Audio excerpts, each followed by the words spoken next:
Definitely India को और हर मुल्क को अपनी इंटरेस्ट में फैसले करने चाहिए। हाँ, अमेरिकन और इंपीरियलिस्ट इंटरेस्ट में फैसले नहीं करने चाहिए। हाँ, तो ये हमारे लिए क्लियर होना चाहिए कि इंडिया एक हुँ, मुल्क है, जो मुल्क की स्थापना एक रेवोल्यूशन की बुनियाद पर हुई थी, जो कॉलोनियलिस्ट और इंपीरियलिज्म के खिलाफ था।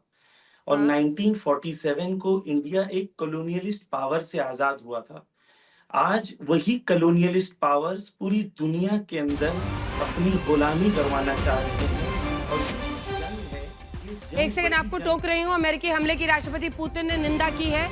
जो जानकारी आ रही है, पुतिन ने ईरानी विदेश मंत्री से मुलाकात की है और कराची से मुलाकात के बाद ये कहा गया था, बीते दिन ही उन्होंने कहा था ईरान के विदेश मंत्री ने कि मैं जा रहा हूँ और वहां पर मेरी राष्ट्रपति पुतिन से मुलाकात होगी। ईरान के खिलाफ हमले का कोई आधार नहीं, ये कह रहे हैं व्लादिमीर पुतिन।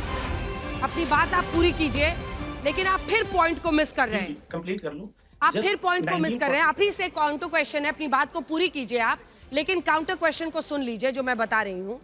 क्योंकि आप इंपीरियलिस्ट पावर, ये तमाम ऐसी बातें हम कर सकते हैं अमेरिका के बारे में कि वो विस्तारवादी नीति रखता है, वो इराक का जैसा मुल्क हो, वियतनाम हो, वहां पर उसने क्या किया, ये तमाम बातें हो सकती हैं। लेकिन मैं आपको वापस ला रही हूँ, किसी कंट्री को मोरालिटी के ग्राउंड पर हम जज करके राष्ट्रहित पर फैसला कर रहे हैं या नहीं कर रहे हैं, ये भारत को सोचना है।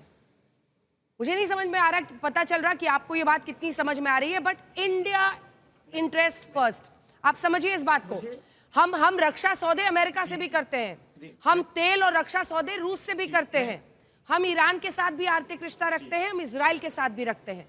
तो फैसला जी, भारत के मैं हित यही में होगा।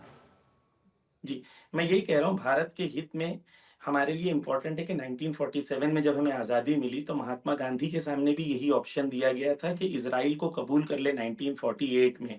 महात्मा गांधी ने उस वक़्त एक नैतिकता और मॉरलिटी की बुनियाद पर फैसला किया था और कहा था कि हम Palestine belongs to the Palestinians, फ़लस्तीन फ़लस्तीनियों का है, जिस तरीके से इंग्लैंड इंग्लिश का है और फ्रांस फ्रेंच का है। तो हम किस बुनियाद पर अपनी फॉरेन पॉलिसी सेट कर रहे हैं, वो बहुत इंपॉर्टेंट है। हिंदुस्तान में जब आज़ादी हुई थी तो पूरी दुनिया हिंदुस्तान को एक मॉरल सेंटर के तौर पर देखता था, नैतिक वैल्यूज़ के हिसाब से इंडिया को देखा जाता था कि एक ऐसी आज भी कौम है देखा जो जाता है। आज़ादी हासिल। आज क्या प्रॉब्लम जी, हो मैं गई? नहीं, नहीं, आप कंप्लीट करने दें। मैं थोड़ी ना कह रहा हूँ, आज मैं कहता हूँ मुझे अगर आम पसंद है, इसका मतलब ये नहीं है कि मुझे स्ट्रॉबेरी नहीं पसंद है।